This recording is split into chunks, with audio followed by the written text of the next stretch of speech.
Good morning mga brad. Baka meron din sa inyo nagtatanong kung ano nga ba ang blow temperature symbol na ito. Ito rin ang madalas itanong ng misis ko na kung bakit pagka-on niya ng sasakyan ay lumalabas na yung temperature symbol na yan. So ang ibig sabihin yan is yung sasakyan nyo is not totally warm up.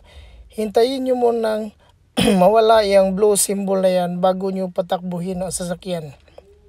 Ngayon ang tanong, kung halimbawa may emergency o kaya gusto nyo lang i-move yung sasakyan nyo, pwede bang patakbuhin habang nakalabas yung blue symbol na yan?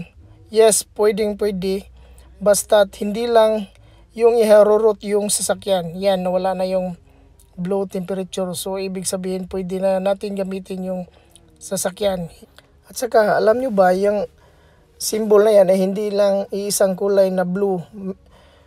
Posible din yan maging pula, lalo na pagka magkaproblema kayo sa inyong engine lubricant o coolant, yan ay magiging pula. At pag pula na yan, na symbol na yan, huwag nyo nang gamitin ang inyong sasakyan. Baka lumala pa yung problema o lumaki pa yung problema. So, yun lang for now. Thank you for watching. Bye!